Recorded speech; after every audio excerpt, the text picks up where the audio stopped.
വീണ്ടും വാർത്തകളിലേക്ക്. മലപ്പുറം തിരൂർ താലൂക്കിൽ സ്വകാര്യ ബസ്സുകൾ പണിമുടക്കി.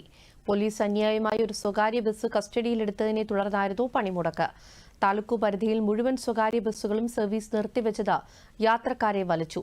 തിരൂർ വളാഞ്ചേരി റൂട്ടിലോടുന്ന സ്വകാര്യ ബസ്സിൽ വിദ്യാർത്ഥിനി ലൈംഗികാതിക്രമം നേരിട്ട സംഭവത്തിൽ കഴിഞ്ഞ ദിവസം ഒരു സ്വകാര്യ ബസ് വളാഞ്ചേരി പോലീസ് കസ്റ്റഡിയിലെടുത്തിരുന്നു. ഇത് വിട്ടു നൽകണമെന്നും ആവശ്യപ്പെട്ട് ഇന്നലെ ബസ്സുകൾ മിന്നൽ സമരം നടത്തിയിരുന്നു. വൈകിട്ട് ഡിവൈഎസ്പിയുമായി ചർച്ച നടത്തിയെങ്കിലും സമവായത്തിലെത്താകാത്തതിനെ തുടർന്ന് സംയുക്ത ട്രേഡ് യൂണിയൻ പണിമുടക്ക് പ്രഖ്യാപിക്കുകയായിരുന്നു.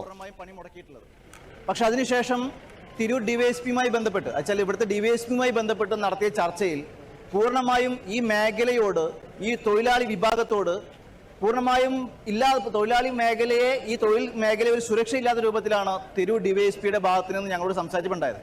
അതിന്റെ അടിസ്ഥാനത്തിലാണ് ഇന്ന് 2 സ്റ്റേഷനുകൾ, അതായത് വളാഞ്ചേരി ബസ് സ്റ്റേഷനും തിരൂർ ബസ് സ്റ്റേഷനും പൂർണ്ണമായിട്ടും തൊഴിലാളികൾ പണിമുടക്കുന്നത്.